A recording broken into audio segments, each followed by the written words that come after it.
sa mga nagpapakalat sa TikTok ng merong masamang balita kay former President Duterte. Hindi po yun totoo. He is alive and kicking at binabati kayo.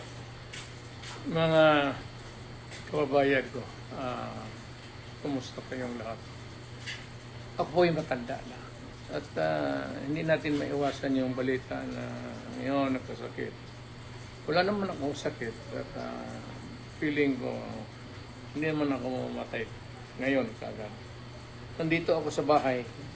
Ito si Bong. Ako retired na. Makita mo Bong yung maliit ko na bahay. Kain lang niya. Housing lang ito. Housing ito ng... Batiin mo lang sila, yung mga Pilipino. nandito lang ako nagre-relax. At nagbabati sa inyo ng magandang araw sa lahat ng Pilipino. Hindi po totoo yung nagpapakalat. Huwag kayong magpapakalat ng masamang balita. Alive and kicking. Siyempre, may edad na po si dating Pangulong Duterte. Kahit papano. May konting sakit, pero at his age, he's very healthy. Alam mo, matanda na ako. Nagsilbi na ako sa inyo ng pinakamatagal. Mayor, ilang taon, presidente.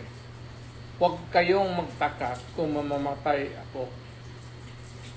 Mas mabuti pang magtanong, bakit pa buhay pa yan? Bakit tayo na magpahinga, matanda na?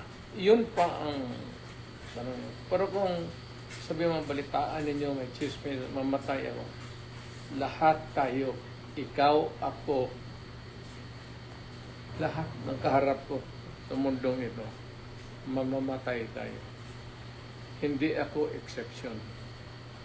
May katandaan na ako, tapos na ako nagsilbi sa buong buhay sa bayan ko, ang taong bayan Pilipino.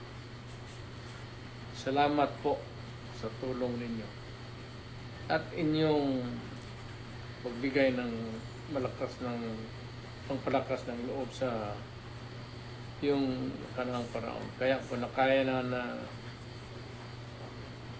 nilaban natin lalo na yung krimen. Tapos na ako, retired na ako. So, very healthy po si dating Pangulong Duterte. Ako naman, in my own small personal capacity, ang commitment ko sa kanya, lalo na sa kanyang medical, at hindi ko po pababayaan ng ating dating Pangulong Duterte. Hanggang kamatayan po ang aking commitment sa kanya. At mahal na mahal ko po siya. At parati niyang pinapaalala, just do what is right. Yan.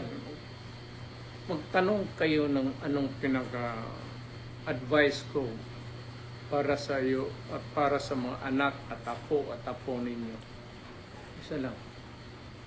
Gawin mo lang kung ano yung tama. Hindi nung kailangan pag-usapan eh.